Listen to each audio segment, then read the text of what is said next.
Selamat pagi. Salam sejahtera bagi kita semua. Om Swastiastu, Namo Buddhaya, dan salam kebajikan. Kami dari kelompok 1, di mana kelompok kami beranggotakan 5 orang. Yang pertama ada Nurul Firqatun Najiyah dengan NIM 21070155217. Yang kedua ada Chantia Ramdhani dengan NIM 21070155235. Selanjutnya ada Nurul Auralia M dengan NIM 21070155234. Kemudian ada Jeffrian Syah dengan NIM 21070155215. Yang terakhir ada Hilda Haryani Arsyad dengan NIM 21070155229. Baik, di sini saya akan menjelaskan tentang strukturalisme. Strukturalisme didirikan oleh Edward Gifford Nietzsche pada tahun 1867 sampai dengan 1927. Berbeda dengan Woolf yang berfokus pada elemen kesadaran, sedangkan Titchener lebih berfokus kepada struktur isi kesadaran. Titchener dilahirkan di Chichester, Inggris pada tanggal 11 Januari 1867.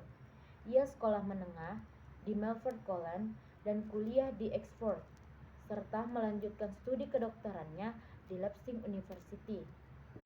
Titchener adalah salah satu pengikut Woolf. Ia mengikuti beberapa pemikiran Woolf mengenai kesadaran. Titchener menerjemahkan beberapa buku-buku Woolf, dan ia membuat sebuah buku yang berjudul An Outline of Psychology pada tahun 1806 dan Primer of Psychology pada tahun 1898. Namun demikian, pertemanan Woolf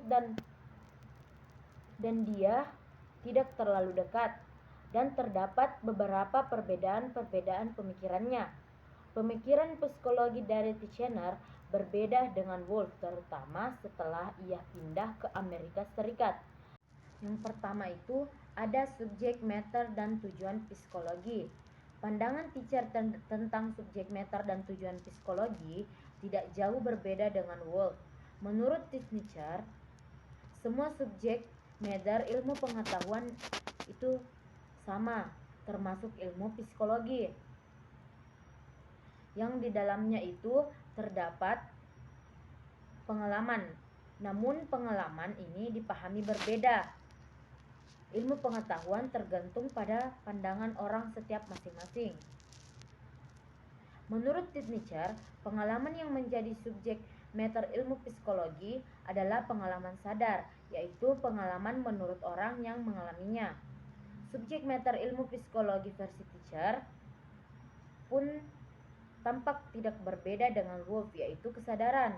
Kesadaran dalam pandangan Titchener memiliki arti yang sama dengan kesadaran yang dipandang Woolf, yaitu merupakan kumpulan dari pengalaman mental yang terjadi pada suatu waktu tertentu. Namun demikian, Woolf memiliki arti yang berbeda, yaitu tujuan psikologi dalam pendapat Titchener adalah to describe the basic structure mind in the third mode of combination, yang artinya menganalisis kesadaran menjadi komponen-komponen yang terpisah dan menentukan strukturnya. Seperti halnya dengan Woolf, Titchener pun menggunakan metode introspeksi dalam penelitiannya. Namun introspeksi Titchener sedikit berbeda dengan introspeksi Woolf. Introspeksi Woolf bersifat kuantitatif, sedangkan dia bersifat subjek dan kualitatif. Yang kedua yaitu elemen kesadaran. Bagi Titchener ada 3 elemen kesadaran, yaitu pentingnya sensasi, kesan, dan efeksi. Esensi merupakan elemen persepsi yang terjadi ketika di hadapan objek fisik yang ada di lingkungan. Kesan adalah elemen ide yang muncul sebagai akibat dari proses refleksi dari pengalaman-pengalaman sebelumnya. yang ada di dalam ingatan, dan afeksi merupakan elemen emosi yang muncul ketika mengalami suatu pengalaman tertentu. Fungsionalisme. Pada abad ke-19 sampai awal ke-20, berbagai pemikiran psikologi banyak bermunculan. Salah satu pemikiran yang berpengaruh besar terhadap perkembangan psikologis adalah fungsionalisme. Fungsionalisme didirikan oleh William James. Berbeda dengan Wolff yang berfokus pada elemen kesadaran dan Fisher yang struktur kesadaran, William James lebih fokus kepada fungsi kesadaran. Ada beberapa karakteristik dari fungsionalisme. Yang pertama yaitu fungsionalisme menantang strukturalisme yang terlalu berfokus pada struktur kesadaran. Dan yang kedua, fungsionalisme ingin memahami fungsi kesadaran karena menurut fungsionalisme proses mental membantu kita dalam beradaptasi dengan lingkungan. Dan yang ketiga, fungsionalisme ingin menjadikan psikologi sebagai ilmu yang praktis yang berguna dalam meningkatkan kualitas hidup manusia. Fungsionalisme memperluas ruang lingkup penelitian psikologi. Psikologi juga meneliti binatang, anak, dan abnormalitas. 5. Fungsionalisme memberikan perhatian pada motivasi yang berpengaruh pada proses mental dan perilaku kepada manusia. Fungsionalisme mengakui proses mental dan perilaku merupakan subjek yang legitimate, serta introspeksi merupakan salah satu metode untuk memahaminya. Fungsionalisme tertarik pada perbedaan individu daripada persamaan individu. Semua penganut fungsionalisme dipengaruhi oleh William James. Baiklah, sekarang kita masuk ke pembahasan selanjutnya, yaitu tokoh-tokoh aliran fungsionalisme dalam sejarah psikologi. Yang pertama ada William James. William James ini lahir di New York pada tanggal 11 Januari 1842 dan meninggal pada tanggal 26 Agustus 1910.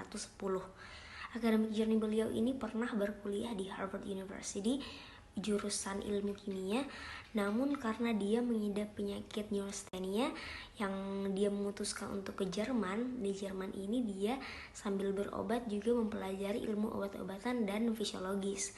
Di sini juga dia banyak membaca kajian-kajian psikologi dari para fisiologis Jerman, termasuk William Wundt. Namun setelah itu dia memutuskan untuk kembali ke Harvard demi mendapatkan gelar sarjana kedokteran. Namun pada saat itu dia belum sembuh total. Jadi karena banyaknya pressure juga dan memang belum stabil, kesehatannya semakin memburuk. Dan karena itu dia menjadi terpuruk dan berputus asa. Dari keterpurukannya ini, dia menjadi ragu terhadap kemampuan manusia dalam menentukan pilihan sendiri secara bebas. Jadi dia terjebak di antara dilema free will atau determinisme. Free will itu adalah kebebasan berkehendak, determinisme adalah ternyata kehendak itu adalah sebuah akibat dari suatu keharusan. Namun setelah membaca esai dari Charles Renouvier yang mengatakan bahwa kebebasan berkehendak itu bukanlah ilusi dan manusia harus berani bertindak dalam kondisi apapun dan yakin terhadap eksistensi serta kemampuan yang dimilikinya. Dari sini dia paham bahwa tindakan pertama yang harus diambil dalam mendapatkan kebebasan berkehendak adalah yakin sepenuhnya terhadap kekuatan kebebasan berkehendak itu sendiri. Nah, William James juga mengatakan bahwa suatu kebenaran itu bisa disebut benar jika mampu memberikan nilai positif terhadap orang-orang yang ada di dalamnya. James ini juga mendapatkan sebutan dari Watson bahwa dia adalah the most brilliant psychologist the world has ever known, atau bahasa Indonesianya adalah psikologis yang paling brilliant yang dunia pernah ketahui. Dia juga dianggap sebagai peletak dasar psikologi modern di Amerika Serikat karena beberapa alasan, yaitu yang pertama tulisannya jelas dan memikat, yang kedua dia juga mengkritik tujuan psikologinya Wundt yang berfokus pada elemen kesadaran, dan dia juga mampu memberikan solusi terhadap apa yang dikritiknya dengan menawarkan pandangan dia terhadap functional psychology. Seperti itu. Sekarang kita masuk ke pembahasan selanjutnya, yaitu aspek-aspek yang dibahas oleh William James. Yang pertama ada akar kesadaran. Di sini William Wundt dan William James memiliki beberapa kesamaan, yaitu sama-sama fokus terhadap elemen kesadaran dan juga sama-sama sepakat atas metode introspeksi. Namun ada beberapa perbedaan pendapat karena menurut James ada beberapa karakteristik dari kesadaran yang tidak memungkinkan fokus Wundt bisa terwujud. Yang pertama adalah kesadaran merupakan sesuatu yang sifatnya personal. Jadi setiap orang memiliki pengalaman yang berbeda-beda dan pengalaman yang berbeda-beda itu membentuk kesadaran yang berbeda-beda pula. Jadi untuk mencari elemen-elemen dasar dari kesadaran semua orang itu dinilai mustahil dan tidak mungkin. Yang kedua adalah kesadaran merupakan sesuatu yang sifatnya kontinum atau kesadaran bergerak dinamis dari satu objek ke objek yang lainnya, menjadikan kesadaran tidak bisa dibagi-bagi menjadi elemen-elemen yang lebih kecil. Yang ketiga bahwa kesadaran mengalami perubahan secara terus-menerus dan perubahannya itu tidak statis, seperti yang sudah disampaikan oleh Heraklitus bahwa tidak akan ada seorang pun yang mengalami pengalaman yang sama dalam dua waktu yang berbeda. Yang keempat bahwa kesadaran itu sifatnya selektif. Artinya apa yang masuk dalam proses selektif manusia itu sifatnya personal. Jadi orang yang berada dalam situasi dan kondisi yang sama belum tentu mengalami pengalaman dan kesadaran yang sama juga. Yang kelima bahwa kesadaran itu bersifat fungsional. Jadi kesadaran itu bertujuan dan membantu kita dalam beradaptasi dengan lingkungan. Setelah tadi pembahasan kita mengenai akar kesadaran, sekarang kita lanjut membahas self. Self itu adalah diri kita sendiri.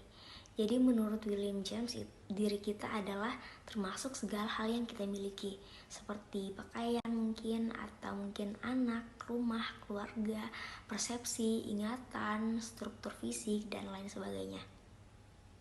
Menurut James juga diri kita bisa berperan sebagai tiga hal, yaitu yang pertama ada objek pikiran atau empirical self, yang kedua subjek berpikir atau ego, yang ketiga ada experience self atau experiencing self, yaitu diri kita yang telah berpengalaman atau diri kita yang membuat pengalaman.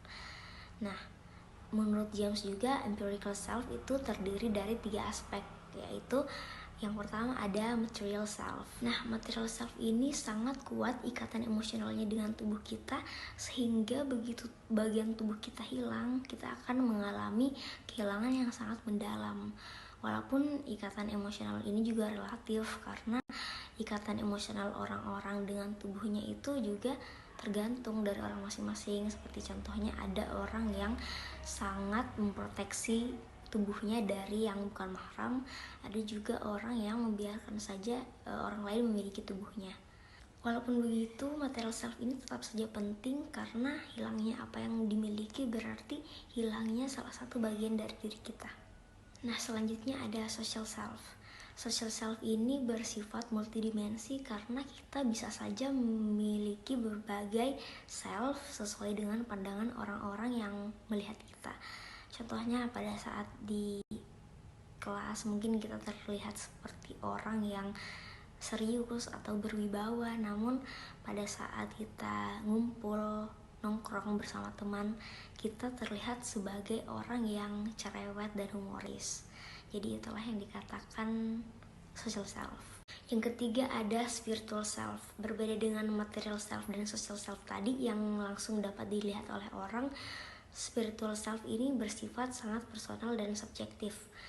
Jadi spiritual self ini meliputi hal-hal seperti nilai-nilai kita, kepribadian kita, personality kita, dan di antara ketiga self tadi itu dapat memunculkan ketegangan yang akan membentuk self esteem. Jadi apakah kita melihat diri kita sebagai orang yang positif atau negatif?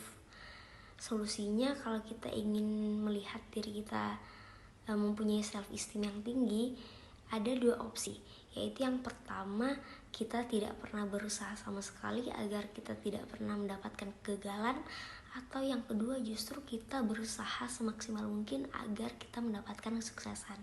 Sekarang kita masuk ke pembahasan perihal emosi. Jadi menurut William James, emosi itu sangat berhubungan dengan reaksi fisiologis. Namun ada perbedaan pendapat dari William James dengan pendapat secara umum terhadap pandangan emosi, yaitu secara umum orang-orang meyakini bahwa reaksi fisiologis terjadi setelah emosi muncul. Jadi pada saat kita melihat beruang, kita merasakan takut yang merupakan emosi kita, dan saat kita takut itu menyebabkan kita berlari, di mana berlari itu adalah reaksi fisiologis dari kita.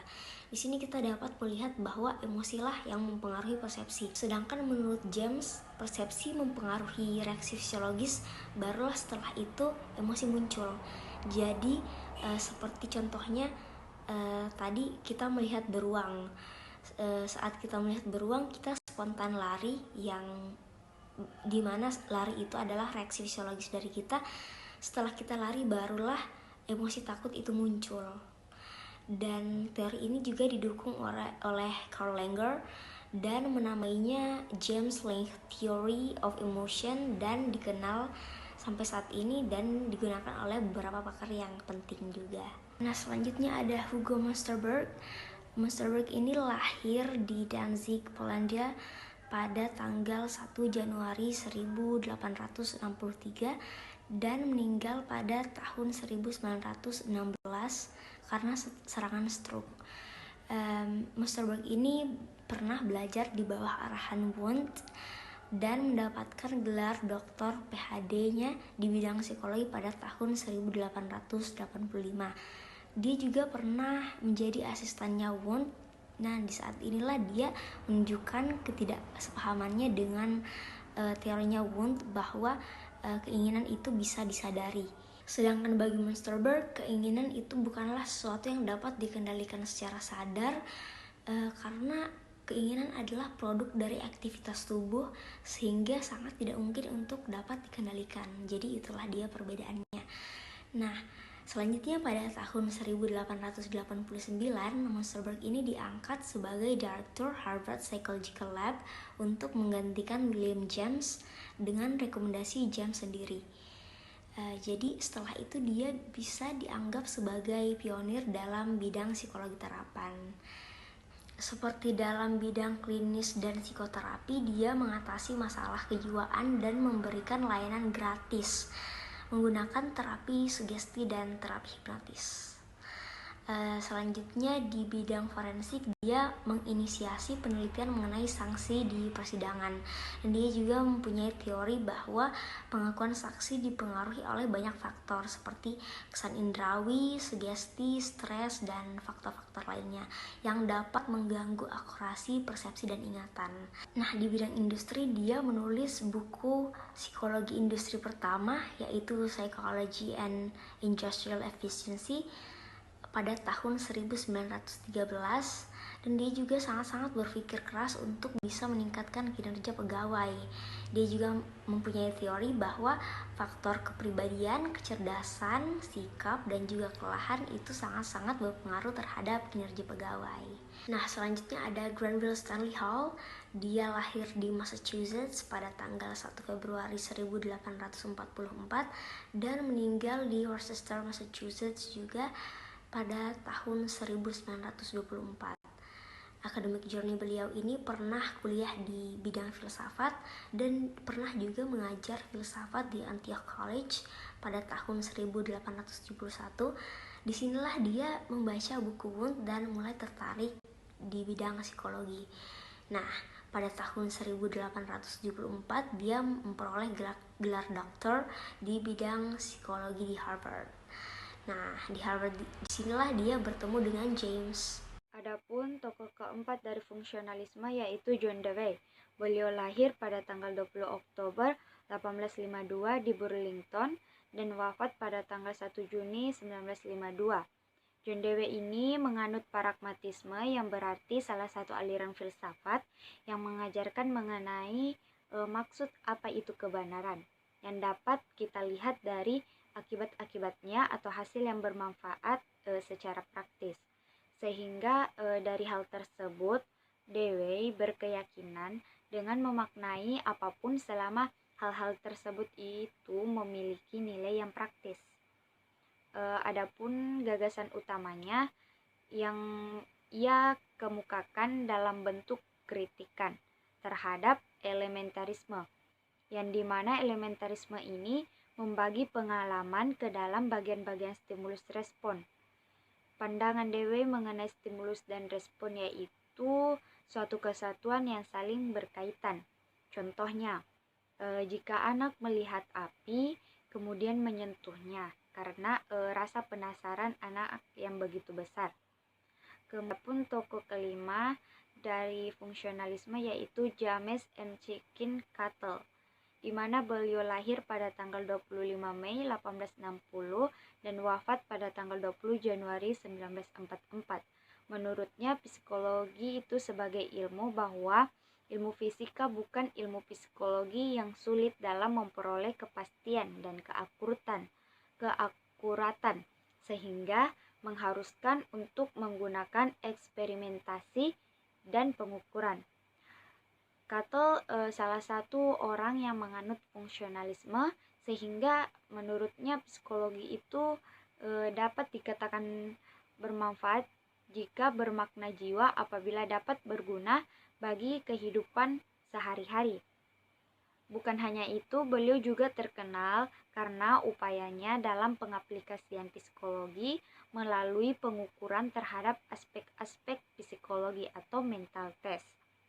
Di dalam pengukuran tersebut, beliau melakukan pengukuran mengenai ketajaman penglihatan, ketajaman pendengaran, dan kekuatan pegangan serta waktu reaksi.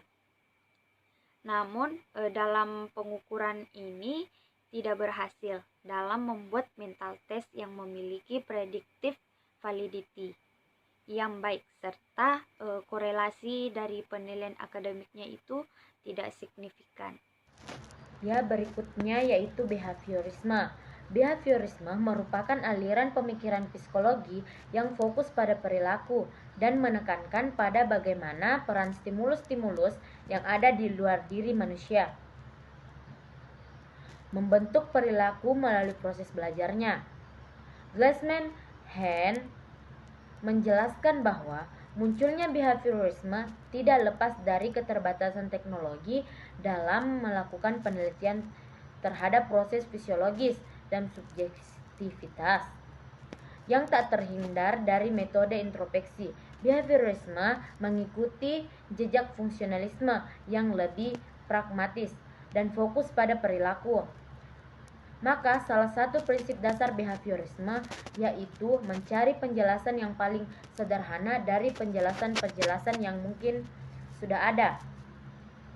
Graham menyampaikan 3 klaim kebenaran dari behaviorisme, yaitu psikologi bukan merupakan science of mind, tapi science of behavior. Berikutnya yaitu perkembangan behaviorisme. Menurut Searle dan Sproul, behaviorisme ini berkembang dalam 3 tahap, yaitu dari periode Watson merupakan tahapan awal dari 3 tahapan perkembangan aliran behaviorisme tersebut. Ada 3 tahap perkembangan behaviorisme. Yang pertama itu behaviorisme radikal, seperti yang sudah dijelaskan sebelumnya, di mana behaviorisme radikal ini lebih fokus mengenai perilaku yang bisa untuk diamati bagi para peneliti terhadap aspek mental, tidak akan mendatangi kepastian yang justru menjauhkan psikologi dari statusnya. Sebagai ilmu behaviorisme, radikal ini juga menggunakan sebuah metode eksperimen yang mempelajari mengenai perilaku dan menganggap teori yang dicapainya itu bisa digeneralisir terhadap semua perilaku. Ada 4 tokoh behaviorisme. Yang pertama itu Ivan Petrovich Pavlov, di mana beliau lahir pada tanggal 14 September 1849 di Risan, Rusia. dan beliau wafat pada tanggal 27 Februari 1936. Kontribusi Pavlov dalam psikologi yaitu termasuk pandangan Pavlov yang terhadap penggunaan konsep dan metode fisiologis dalam mempelajari psikologi, yang dimana memiliki kesamaan pandangan dengan Ivan Seknov. Ada pula penelitian-penelitian dari Pavlov ini lebih lengkap dibandingkan dengan penelitian Seknov, yang dimana mendapatkan pengakuan terhadap teman-temannya, bahkan pengakuan oleh pemerintah itu sendiri. Di salah satu penelitiannya, ia pernah melakukan penelitian terhadap stimulus pada air liur seekor anjing, yang dimana menunjukkan sebuah hasil bahwa stimulus-stimulus atau CS yang dikondisikan sedemikian rupa sehingga hal ini berhubungan dengan daging atau US, di mana daging atau US ini adalah makanan utama dari anjing atau CR. Dari pengamatan itu juga ditemukan bahwa respon anjing yang mengeluarkan air liur ketika mendengar suara atau disebut dengan conditioned reflex. Ada pula kontribusi lain dari Pavlov, yaitu Pavlov meyakini bahwa semua perilaku itu merupakan tindakan yang refleks, yang dimana tindakan refleks ini disebabkan oleh stimulus tertentu, atau adapun stimulus yang memunculkan suatu perilaku, dan adapun stimulus yang justru akan menghambat suatu perilaku tersebut.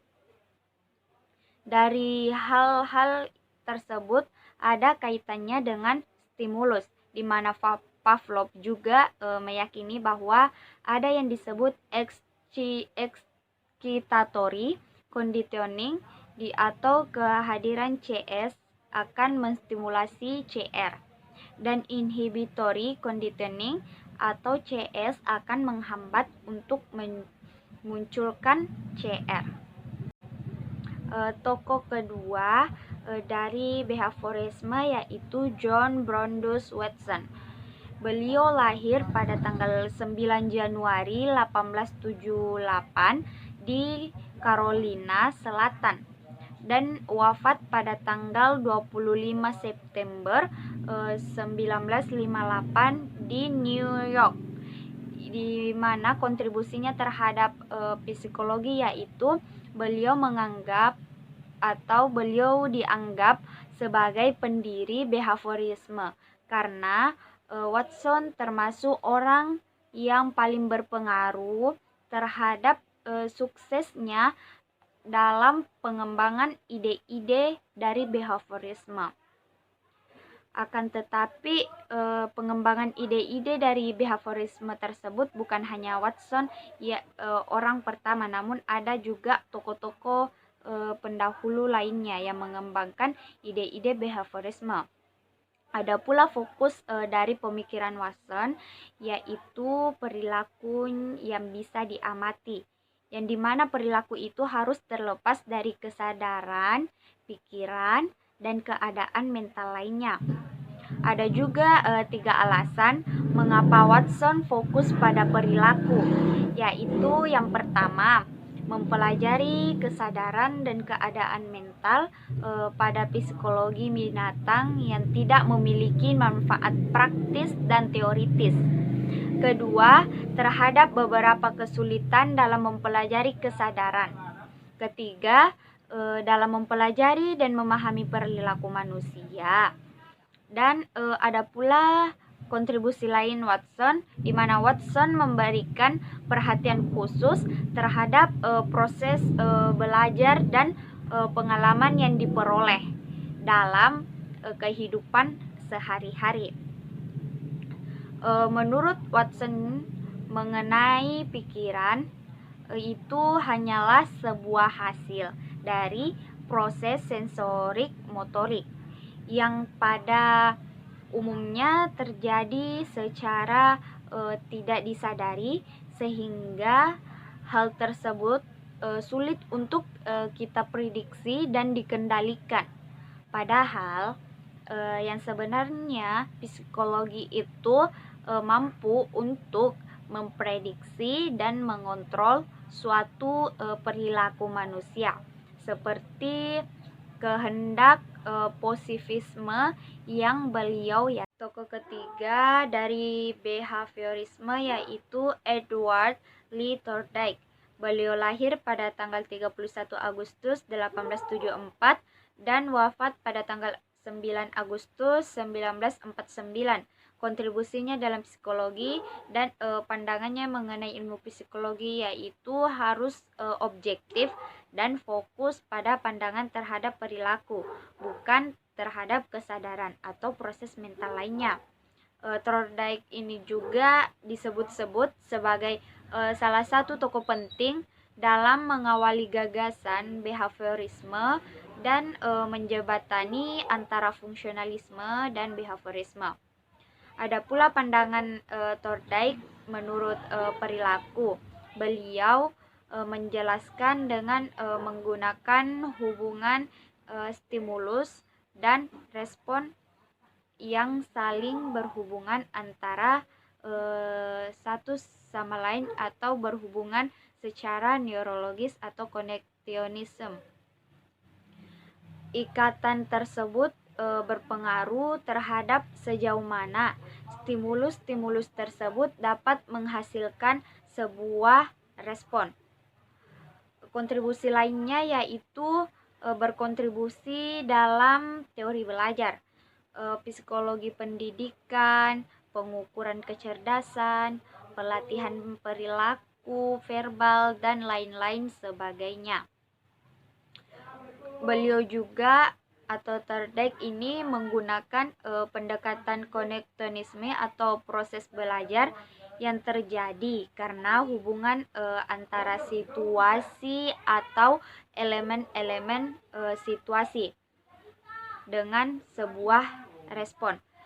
Ada pula dalam penelitiannya yaitu di dalam salah satu penelitiannya beliau menggunakan sebuah puzzle box dan seekor kucing, yang dimana Thorndike merumuskan dari hasil penelitian tersebut yaitu trial and error learning atau belajar dengan cara berulang-ulang sehingga respon memperoleh hasil respon yang memuaskan. Tokoh keempat atau tokoh terakhir dari behaviorisme yaitu Vladimir M. Bekhterev, di mana beliau lahir pada tanggal 20 Januari 1857 dan wafat pada tanggal 24 Desember 1927.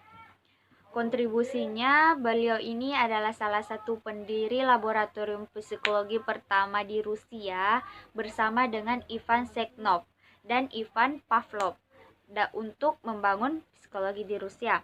Selain itu, beliau juga pernah diangkat sebagai profesor pada penyakit mental di University of Kazan. Ada pula penemuan Bekhterev yaitu mengenai refleks, yang dimana refleks ini terlebih dahulu dibahas dan dikembangkan oleh Pavlov. Selain itu, Bekhterev juga pernah mengkritik Pavlov mengenai penggunaan prosedur yang tidak memadai, yang dimana jika hal tersebut digunakan terhadap manusia dan menganggap refleks seleksi Pavlov ini dianggap tidak reliable dan sulit untuk diukur serta bagian penting dalam perilaku manusia. Bekhterev juga mengemukakan mengenai sebuah refleks, di mana bahwa refleks itu muncul karena adanya hal yang disebut eukonditioned atau eukonditioned stimulus, karena dari stimulus yang sudah bersosialisasi dengan eukonditioned stimulus ini.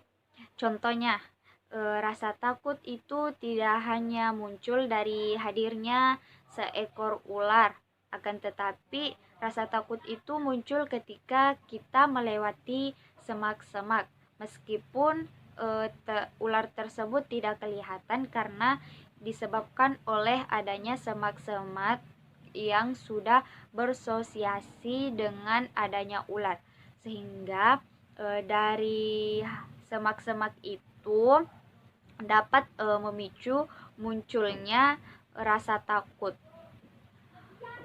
Ada pula menurutnya mengenai associative reflex yang digunakan dalam menjelaskan perilaku yang sederhana dan perilaku yang kompleks, di mana yang digunakan dalam menjelaskan perilaku yang sederhana dan perilaku yang kompleks, di mana perilaku tersebut itu dianggap sebagai akumulasi dari perilaku-perilaku yang sederhana, di mana perilaku sederhana tersebut itu terbentuk melalui associative reflex.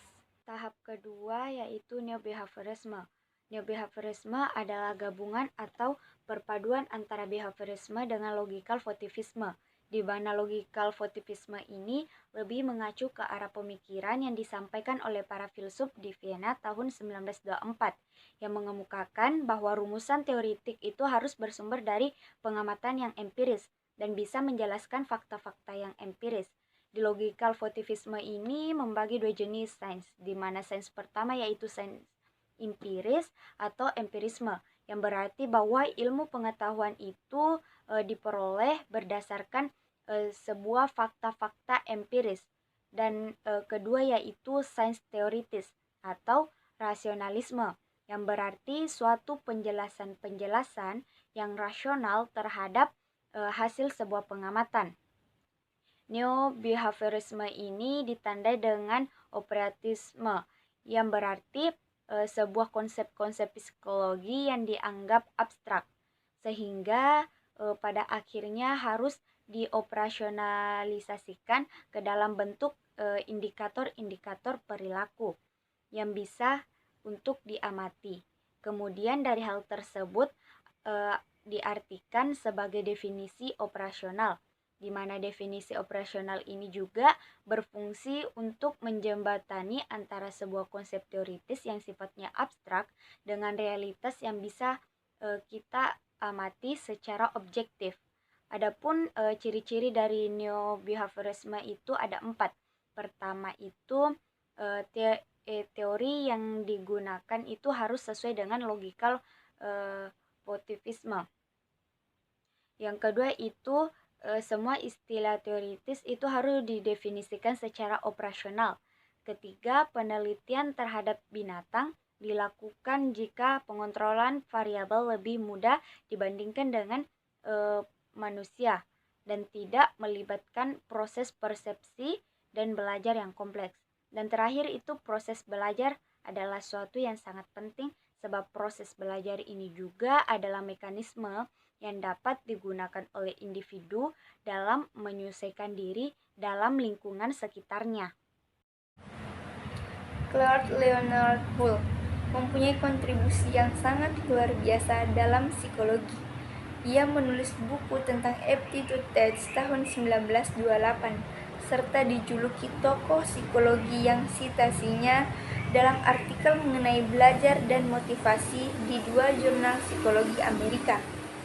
Pandangannya mekanistis serta bisa dijelaskan secara fisik. Ia juga menganut prinsip hemoistesis, yaitu motivasi bersumber dari belum tumbuhnya kebutuhan biologis secara optimum yang dapat kita katakan drive atau dorongan. Intervening variable, suatu pemikiran lain dari Tolman yang merupakan ciri-ciri behaviorisme. Menurut pandangannya mengenai perbedaan dengan kebanyakan para behavioris, ia menganggap manusia sebagai makhluk yang pasif, yang dimana ia mengklaim manusia makhluk yang aktif dalam melakukan pemrosesan informasi.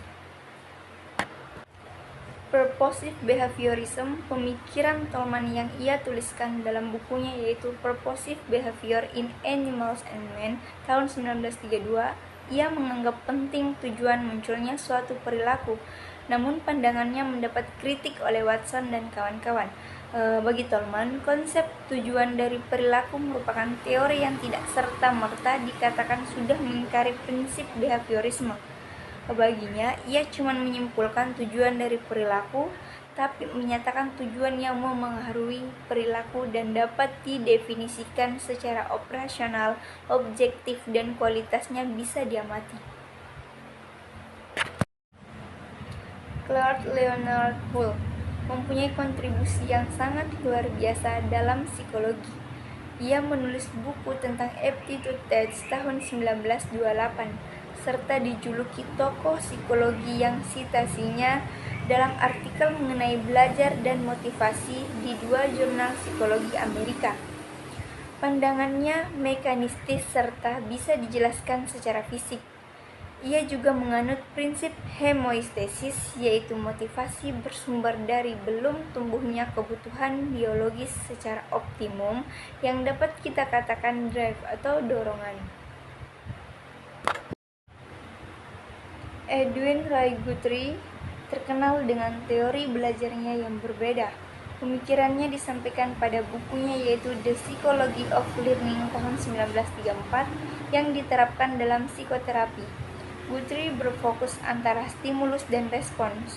Dengan principle of contiguity, menurutnya proses belajar terjadi secara sederhana melalui asosiasi antara stimulus dan respons, serta asosiasi terbentuk karena kombinasi stimulus diikuti oleh suatu gerakan. Operant conditioning. Skinner mempunyai pandangan bahwa tidak semua perilaku terbentuk tanpa sengaja atau involuntary.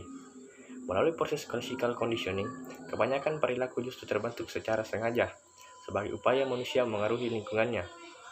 Pandangan Skinner dipengaruhi oleh Thorndike yang terkenal dengan law of effect-nya. Schedule of reinforcement. Skinner menyebutkan beberapa prinsip operant conditioning yang kemudian akan sangat penting dalam terapi perilaku. Prinsip-prinsip tersebut antara lain reinforcement extinction, punishment, dan lain-lain. Reinforcement menunjuk pada proses ketika suatu reinforce dapat meningkatkan kemungkinan munculnya suatu respons. Reinforcement ini bisa negatif atau positif. Suatu reinforcement dikatakan positif jika untuk meningkatkan kemungkinan munculnya respon yang diharapkan, kita memberikan positif reinforce.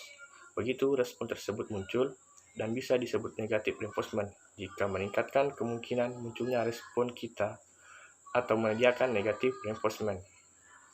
Tahap ketiga dari perkembangan behaviorisme yaitu sosio-behaviorisme, pengabaian suatu behaviorisme dan behaviorisme terhadap proses mental dan proses kognitif yang bisa memunculkan suatu reaksi tak terkecuali dari kalangan mereka sendiri.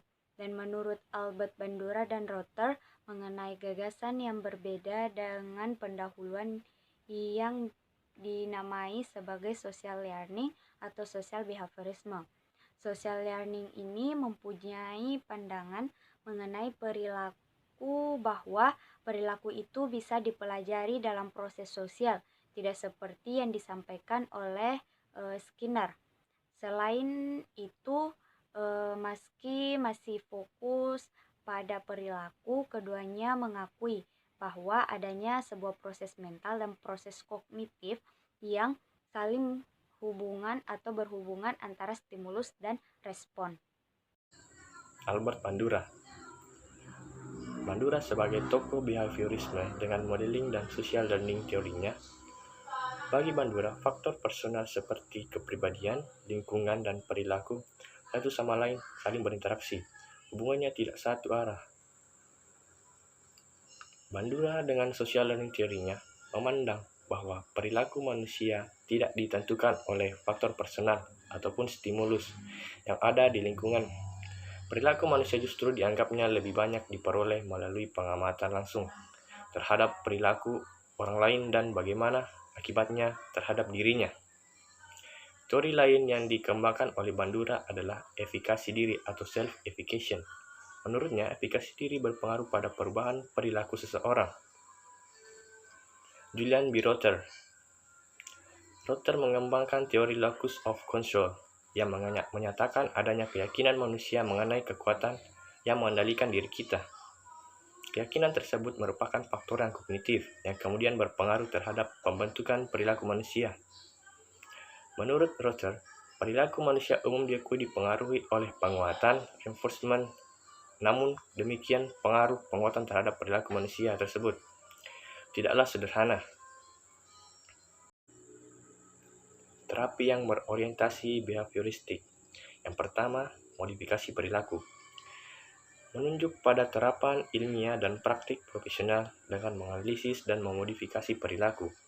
Memodifikasi perilaku ini berupaya mengidentifikasi hubungan antara stimulus lingkungan dan munculnya suatu perilaku, sehingga bisa diketahui latar belakang ataupun hubungan sebab akibatnya. Menurut Miltenberg, modifikasi perilaku mempunyai beberapa karakteristik, yaitu fokus pada perilaku, dipandu oleh teori dan filsafat behaviorisme, berdasarkan prinsip-prinsip perilaku, penekanan pada current environment event. Prosedur modifikasi perilaku dibuat secara spesifik dan detail. Treatmentnya bisa diterapkan dalam kehidupan sehari-hari. Pengukuran terhadap perubahan perilaku. Tidak menekankan pada kejadian-kejadian masa lalu yang dianggap sebagai penyebab dari suatu perilaku. Dan penolakan terhadap perumusan hipotesis mengenai penyebab-penyebab dari suatu perilaku. Yang kedua, Applied Behaviorist Analysis atau ABA. ABA merupakan penekanan terhadap perilaku yang mendefinisikan perilaku menjadi target perubahan, mengamati dan mengukur perkembangannya, serta memungkinkan pengukur covert behavior. Karakteristiknya memberikan penekanan pada pentingnya proses belajar, merupakan model intervensi yang berorientasi pada nilai-nilai ilmiah dalam mengumpulkan data, menganalisis dan dalam menginterpretasi data. Dapat dibedakan menggunakan metode kognitif dan self-administration teknik. ABA merupakan model intervensi yang pragmatis dan fokus pada hasil, bukan teori, serta mengajak klien untuk aktif dalam proses terapi. Terima kasih. Wassalamualaikum warahmatullahi wabarakatuh.